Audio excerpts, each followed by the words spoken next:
모든 역사는 우리 예수님을 중심으로 시작되고 예수님을 중심으로 흘러가게끔 되어 있어요.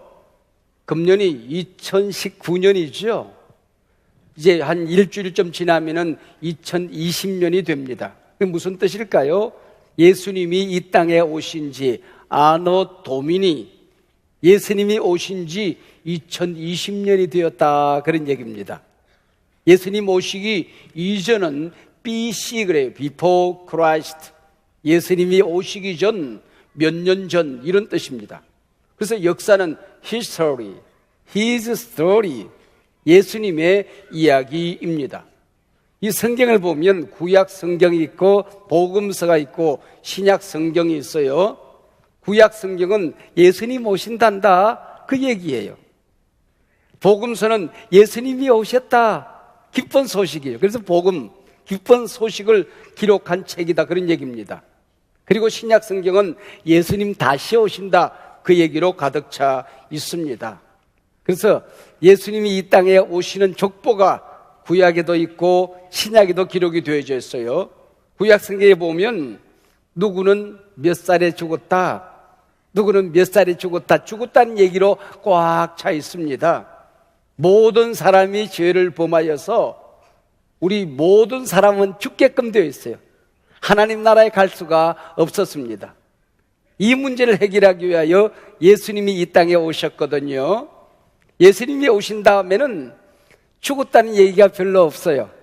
누구는 누구를 낳았다, 누구는 누구를 낳았다. 신약 성경을 딱 펼쳐보면 마태복음 1장에 40번 가까이 누가 누구를 낳았다는 얘기가 꽉 차 있습니다. 그리고 그 모든 족보의 마지막이 마태복음 1장 16절에 기록되어 있는데 예수가 나시니라, 그렇게 기록되어 있어요. 그게 끝입니다. 구약의 모든 이야기, 신약의 모든 족보는 예수가 나시니라, 이걸로 끝이 나고, 예수님이 다시 이 땅에 오시게 되면은 이 지구와 모든 우주는 새하늘과 새 땅이 되는 것입니다. 우리가 보는 이 세상은 이제 없어지게 되는 것입니다. 그래서 태초에 하나님이 천지를 창조하시니라, 하나님이 온 우주를 만들므로 시작된 우주의 역사는 예수님이 이 땅에 오심으로 다시 시작되어지는, 지금 우리가 보는 해와 달과 별과 이 세상 지구촌이 아니라 새하늘과 새 땅이 펼쳐지게 되는 겁니다. 자, 그러면 누가 누구를 낳았다는 이야기면 요셉이 예수를 낳았다 그래야 되잖아요. 성경에 그런 말이 없어요. 아니면 적어도 마리아가 성령으로 예수님을 낳았다 그랬는데, 예수님은 누가 낳을 수 있는 분이 아니거든요. 하나님이시니까. 그래서 하나님이 친히 인간의 몸을 입고 이 땅에 오셨다는 겁니다. 그래서 예수가 나시니라, 그렇게 되어 있어요. 누가 누구를 낳았다, 누가 누구를 낳았다, 누구는 몇 살에 죽었다, 그러다가 결론이 뭐예요? 예수가 나시니라. 이 얼마나 신비한 기록인지 모릅니다. 그래서 누가 누구를 낳았다 그랬을 때 항상 주어는 남자로 되어져 있습니다. 아버지가 자식을 낳는 것, 이게 하나님이 만든 창조 질서지요. 근데 예수님이 나실 때 모든 족보의 마지막 마태복음 1장 16절에 보면 주어가 달라져요. 태어나는 예수님이 주어로 되어 있어요. 예수가 누가 낳았다가 아니고 나시니라. 주어도 달라지고 동사도 달라지게 되는 것입니다. 이걸 이름하여 우리는 기쁜 소식이다, 복음이다, 그렇게 이름하게 되는 것입니다. 스스로 태어나신 분, 예수님이 이 땅에 오셔서 인간이 해결할 수 없는 죄의 문제, 죽음의 문제, 지옥의 문제, 천국에 가는 문제, 역사의 모든 새하늘과 새 땅을 시작하는 이 모든 문제를 해결하셨으니까 이 얼마나 기쁜 소식이냔 말이죠. 그래서 우리는 기쁘다 구주 오셨네 하고 노래하는, 오늘 바로 기쁘다 구주 오셨네 하고 노래하기 위해서, 그분에게 예배하기 위해서 우리가 모인 것입니다.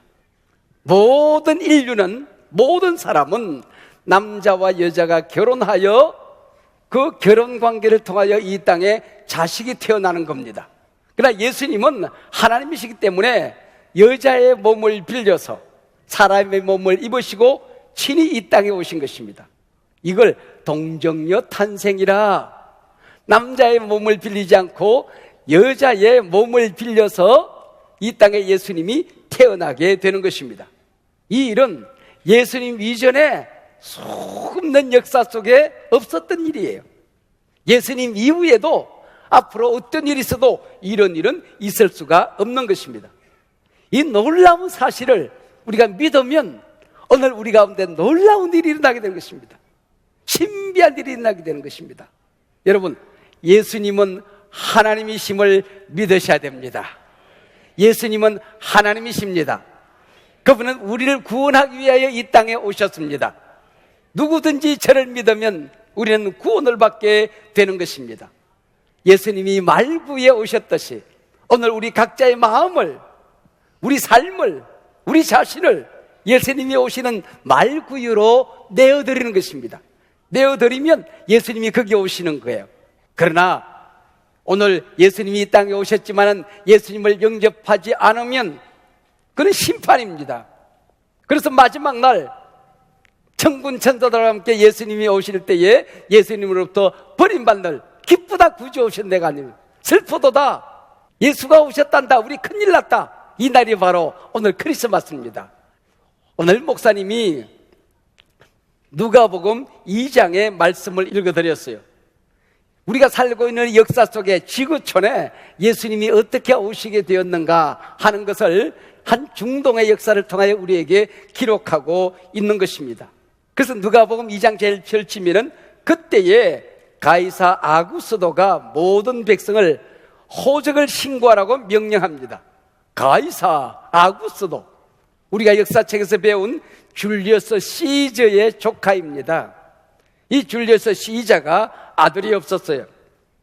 그래서 조카를 자기 아들로 입적을 시킵니다. 그리고 후계자로 삼는 거예요. 시저, 이게 영어로 말하면 카이자가 되는 것입니다. 그래서 우리말 성경은 영어에서 번역을 했기 때문에 시저가 아니고 가이사, 그렇게 번역을 한 것입니다. 시즈 아우구스티누스인데 이 시즈 아우구스티누스를 가이사 아구스도, 그렇게 번역이 되어 있습니다. 아구스도라고 하는 말은 신의 아들, 그런 뜻이에요. 하나님의 아들, 그런 뜻이에요. 그래서 로마 황제는 전 세계를 지배하고 있을 때니까 신의 아들로 숭배가 되어졌던 것입니다. 그래서 로마 시대에는 도시 어디에 가든지 마을 어디에 가든지 로마 황제를 신의 아들로 모시는 신전이 있었던 것입니다. 오늘 성경에 그때에 그런 말이 있어요. 로마 황제를 신의 아들로 섬기는 모든 사람의 황제 숭배 사상이 극에 달했을 그때에 하나님의 아들이, 진짜 하나님의 아들이 이 땅에 온 것입니다. 그러면서 그분은 아마 응애 우셨을 거예요. 어린아이로 태어나셨기 때문에. 그러나 그 말 속에는 로마 황제가 하나님의 아들이 아니다, 내가 하나님의 아들이다. 할렐루야. 여러분, 우리가 살고 있는 이 세상에도 이 로마의 황제처럼 예수님을 왕으로 모시는 것이 아니고 어떤 사람은 돈이 자기 인생을 주관하는, 행복을 주관하는 왕이라고 생각합니다. 어떤 사람들은 권력을, 어떤 사람은 인생의 재미를, 어떤 사람은 취미를, 어떤 사람은 자녀를, 이 세상에 하나님 외에 하나님보다도 더 소중해 여기는 자기 나름의 황제가 있는 겁니다. 신이 있는 거예요. 그때 오늘 태어나시면서 예수님 말씀하시는 거예요. 얘들아, 하나님의 아들은 나다. 이 역사를 시작하는 하나님은 나다. 역사의 운행은 내가 하는 말씀대로 운행이 되어진다. 마지막 날 그 말씀대로 끝이 나는 것이다. 그렇게 말씀을 하는 거예요. 이 가이사 아구스도가 로마에 사는 모든 사람들에게 호적을 신고하라고 그랬습니다. 왜냐하면 로마에 통치하려는 모든 사람들은 로마에 세금을 나도록 되는 것입니다. 세금을 내면서 그들은 신전에 가서 고백을 한 것입니다. 로마 황제는 신의 아들입니다. 우리는 그분을 믿습니다라고 고백을 하는 것입니다. 근데 동방의 박사들이 아기 예수님을 찾아왔어요. 그러면서 왕으로 나신 이가 어디 계시냐 물었어요. 그러면서 황금을 그분에게 드렸던 것입니다. 그분에게 황금을 드렸다는 얘기는 왕은 오직 예수님입니다, 그 얘기예요. 그리고 그분에게 모략을 선물로 드렸어요. 우리 인간이 해결할 수 없는 죄의 문제, 죽음의 문제, 지옥의 문제, 마지막 심판의 문제, 하나님 나라의 문을 여는 문제, 이 모든 문제는 여기 지금 아기로 누워 계신 이 하나님의 아들만이 해결할 수 있습니다, 그 얘기예요. 뿐만 아니라 유향을 선물로 드렸어요. 그 얘기는 이 세상은 하나님의 말씀이 이 세상을 운행합니다. 영원히 남는 것은 하나님의 말씀입니다, 바로 그 얘기예요. 이 지구는, 우주는 하나님의 말씀으로 시작이 되어져서 하나님의 말씀으로 끝이 나는 거예요. 오늘 뭐라고 그래요? 크리스마스로, 크리스마스. 어린이 여러분, 크리스마스가 무슨 뜻인지 아세요? 크리스는 그리스도예요. 예수 그리스도예요. 크리스, 예수 그리스도, 그런 뜻이죠. 마스, 미사입니다. 예배입니다. 오늘 크리스마스가 뭐예요? 크리스마스는 예수님을 그리스도라고, 예수님을 나의 왕이라고, 예수님을 나의 구세주라고 예배하는 날이 크리스마스가 되는 거예요. 이 크리스마스 뜻 속에는 바로 예수님이 내 구세주입니다, 그분을 예배합니다. 오늘은 뭐 하는 날이에요? 이렇게 모여서 우리가 예수님을 예배하는 날이 되는 것입니다. 언제 오신가? 그때 오셨다는 것입니다. 성경에 보면 때라는 말이 굉장히 많이 나와요. 하나님이 시간을 만드셨거든요. 이 시간을 만드신 분이 하나님이시거든요. 그래서 이 시간을 움직이시는 분도 하나님이시는 것입니다. 그래서 이 세상은 우연히 돌아가는 게 전혀 없어요. 우리 예수 믿지 않은 사람들은 재수가 없어서 그런 말을 써요. 여러분, 그런 말 쓰면 안 돼요. 재수가 좋아서, 재수 없어서 그런 말이 없어요. 우연히 돌아, 운이라고 하는 말, 이 말이 성경에는 없는 것입니다.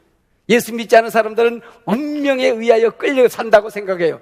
그러나 우리 예수님을 믿는 사람들은, 하나님을 아버지로 모시는 사람들은, 예수님을 조금 전에 여러분이 모셔드린 것처럼 나의 왕으로 모셔드린 사람들은 운명의 지배를 받지 않습니다. 할렐루야.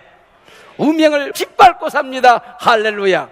운명이 아무리 비극적이라도 모든 것은 예수 안에서 승리로, 축복으로 바뀌어지게 될 줄로 믿습니다. 그때에, 이때에 시간을 만드신 하나님이 우리 한 사람 한 사람의 발걸음 발걸음 인생을 이끌어가는 것, 바로 그때라고 하는 것입니다. 성경에 보면, 구약 성경에 구세주가 태어나는데, 예수님이 태어나는데 베들레헴에서 처녀의 몸에서 태어날 것이다, 그렇게 말씀을 미리 기록했어요. 오래전에 예수님이 이 땅에 오시기 너무너무 오래전에 이제 세상을 구원한 구세주가 오실 것인데 베들레헴 마을에 처녀의 몸에서 태어날 것이다 그랬어요. 자, 이제 예수님이 오실 때가 됐어요. 그러면은 베들레헴에 사는 어떤 처녀의 몸에 예수님이 잉태되어 계셔야 되잖아요. 이 처녀의 몸에 앉아 계셔야 되잖아요. 그런데 지금 나사렛, 자그마한 집 베들레헴에서 120km, 여러분 서울에서 세종시쯤 떨어져 있는 곳입니다. 그때는 길이 없습니다. 자동차가 없습니다. 마차가 있던 시대도 아닙니다. 사막을 걸고 강을 지나가고 산을 넘고 120km를 걸어가서 아기를 낳아야 되는 겁니다. 여러분, 이게 얼마나 어려운 일입니까? 때가 되면 아기는 태어나거든요. 아기야, 너 지금 태어나면 안 돼. 기다려. 내가 언젠가는 베들레헴에 가서 여행을 하게 될 거야. 그때 나와야 돼. 이럴 수가 없는 것 아닙니까? 때가 되면 아기는 태어나게끔 되는 것입니다. 그런데 이 황제가 즉위한 지 19년쯤 되었을 때에 가만히 어느 날 밤 생각하니까 내 나라에 있는 사람들이 세금을 제대로 내나 하고, 그리고 신전에 가서 제대로 나를 하나님의 아들로 경배를 하나하나 증금을 하고 싶었어요. 그 뜬금없이 내 나라에 있는 모든 사람들은 호적을 신고해라 그랬어요. 그리고 어디 가서 호적을 신고하느니 자기 고향에 가서 신고해라 그랬습니다. 그래야만이 정확하게 신고가 되었던 모양이에요. 하하, 그런데 이 마리아와 요셉의 고향이 베들레헴인 거야. 그러니까 요셉과 마리아가 베들레헴으로 가야 되는 겁니다. 근데 호적을 신고하라 명령했는데 가만히 생각해 보세요. 조금만 일찍 황제가 호적을 신고하라고 명령했으면은 베들레헴에서 아기가 태어날 수 없는 거예요. 아기를 낳아가지고 응애 젖 먹으면서 갔을 거예요. 그러면은 예수님은 베들레헴에 태어날 수가 없다. 근데 조금만 늦게 호적을 신고해라 명령했으면은 호적을 신고하고 돌아온 다음에 예수님이 태어났을 거예요. 그러면 베들레헴에서 태어날 수 없잖아요. 야, 이거 얼마나 기가 막힌 일입니까? 여러분, 바로 이 모든 것이 어떤 사람의 어떤 생리법칙, 또 그 나라의 정치적인 구조, 그 나라의 통치자들의 어떤 계획, 이 모든 것들이 각자 자기들이 하는 것 같아. 정권을 잡고 또 다른 사람이 정권을 잡고 어떤 사람이 왕이 되고 어떤 나라가 일어나고 어떤 나라가 망하고, 이 모든 것이 사람이 하는 것 같지만은 하나님이 하신다. 할렐루야. 역사는 하나님의 손안에 있다. 할렐루야. 여러분, 이 호적 신고를 명령받고 이제 출발을 합니다. 120km 세종시까지 이제 걸어가는 거예요. 마리아는 틀림없이 나귀에 앉았을 거예요. 요셉은 고삐를 잡았을 거예요. 그러면은 나귀는 좀 빨리 갈 수 있지만 요셉이가 빨리 갈 수 없잖아요. 보폭, 그리고 피곤하면 쉬어야 되잖아요. 이 보폭이 계산되어지고 지금 나사렛에서 베들레헴까지 거리가 계산되어지고 요셉의 체력이 측정되어지고 쉬는 시간이 계산되어지고 정확하게 요셉과 마리아가 베들레헴에 도착했을 때에 10달이 차도록 하나님이 섭리를 하는 거야. 야, 얼마나 기가 막힌 일입니까? 이걸 만약에 믿지 못했다고 한다면은 지금 아기가 뱃속에 있는데 하필이면 이럴 때에 호적 신고하라고 명령한 다음 이 황제라는 사람은 멀쩡한 애 있다가 왜 19년 만에 이렇게 호적하라고 명령하는 거야? 이러고 불평을 할 수가 있었을 거예요. 그렇지 않습니까? 여러분이 지금 당하고 있는 어려움이 있습니다. 어떤 일들은 이해가 안 됩니다. 도무지 용납이 안 됩니다. 내가 왜 이런 일을 당해야 되느냐고, 내가 계획했던 것하고 전혀 다른 계획들이 내 안에서 일어납니다. 그러나 우리가 하나님의 자녀가 되었으면, 하나님이 우리 아버지가 되었으면, 예수님이 나의 왕이 되었으면 나를 통하여 일어나는 모든 일들이 하나님의 손 안에 있다. 할렐루야. 하나님의 뜻이 이루어진다. 할렐루야. 예수를 그리스도로 영접한 사람은 단 한 사람도 버림받지 않는다. 할렐루야. 이게 하나님의 뜻이라는 거예요.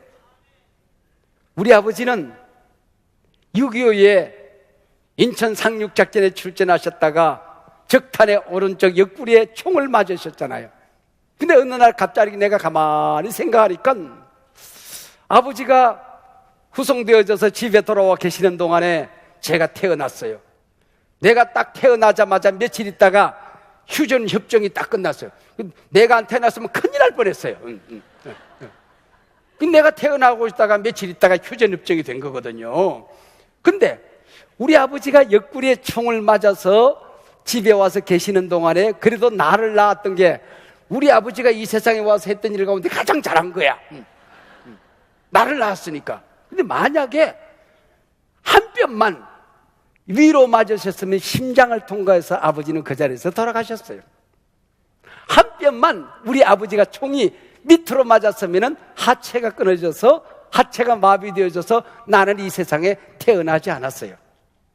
내가 이 땅에 태어난 것은 하나님이 총알이 날아오다가 야 총알아 너 그리 날아가면 큰일 나. 제대로 위로 안 돼 밑으로 정확하게 옆구리에 맞은 거야. 조금 한 뼘만 위로 맞았으면 큰일 날 뻔했잖아요. 이게 바로 내가 태어난 거야. 여러분 어떻습니까? 여러분 우리가 이 세상에 살아가면서 한 뼘 때문에 살아가는 일들이, 여러분 시간의 몇 초 때문에 살아나는 일들이, 몇 초만 빨리 갔으면 큰일 날 뻔했는데 몇 초만 늦게 갔으면 큰일 날 뻔했는데 이 모든 일들을 하나님이 간섭하십니다. 하나님이 주관하십니다. 할렐루야. 여러분 하나님이 돌리는 역사의 맷돌은 비록 천천히 돌아갑니다. 때로는 이해가 안 됩니다. 때로는 악이 이기는 것 같아요. 하나님의 계획이 어긋지는 것 같아요. 기도가 이루어지지 않는 것 같아요. 그러나 정확하게 돌아가기 때문에 하나님의 계획대로 움직입니다. 내 시간대로 움직이는 것이 아니라 하나님의 시간대로 움직이는 것입니다. 이게 하나님의 때라고 하는 것이죠.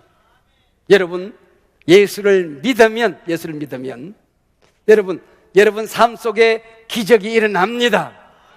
예수 믿고 기도하고 하나님의 말씀대로 붙들고 살아가는데 기적이 안 일어나면 그게 기적이에요. 그게. 예수 믿으면 기쁜 일들이 많이 일어납니다. 예수 믿고도 기쁘지 않은 게 기적이에요. 매일같이 감사하며 살아갑니다. 감사하지 않은 게 기적입니다. 할렐루야. 여러분, 어떤 어려움이 있어도, 어떤 이해가 안 되는 일이 있어도, 어떤 여러분들이 용납이 안 되는 일이 있어도, 여러분들을 힘들게 하는 일이 있어도 그때마다 예수님을 모셔드리시길 바랍니다. 그분을 영접하시길 바랍니다. 이 문제를 해결하실 분이 예수님인 걸 믿으시기 바랍니다. 그분에게 문제를 맡기시기 바랍니다. 그분에게 이 모든 문제에 주권을 올려드리시길 바랍니다. 그럼 예수님이 오시거든요. 그럼 그게 뭐예요? 성탄절이 되는 거예요. 성탄. 예수 믿는 사람 오늘만 성탄절이 아니에요. 모든 순간, 모든 자리에서 예수님을 왕으로 모셔드리고 내 인생을 그분에게 맡겨드리면 그 순간이 성탄절이 되는 것입니다. 예수를 믿는 사람들은, 하나님의 자녀들은 1년 365일이 성탄절입니다. 할렐루야.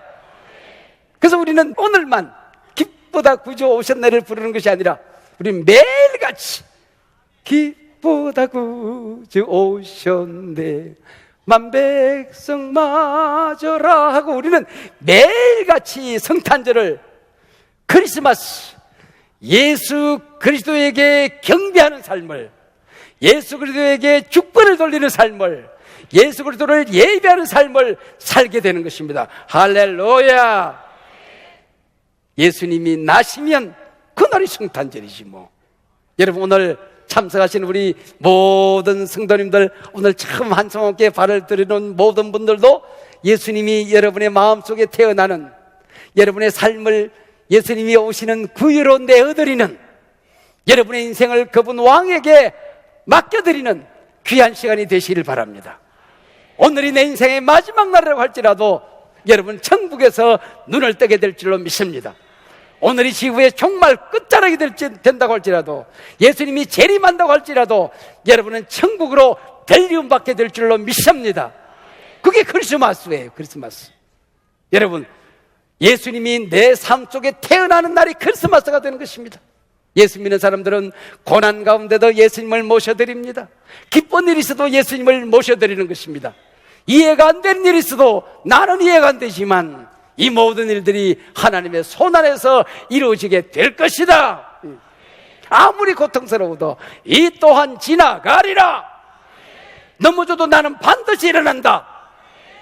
여러분, 우리 하나님의 백성들은 1년 365일 크리스마스 성탄절을 보내게 되는 것입니다. 기쁘다, 내 인생에 구주가 오셨다. 기쁘다, 이 인생의 어려운 자리에 예수님이 오셨다. 기쁘다, 이 못나고 연약하고 실수 많고 허물 많은 내 가운데 예수님이 오셨다. 나는 매일 크리스마스의 삶을 살아가는 하나님의 자녀된 삶을 살게 될 줄로 믿습니다.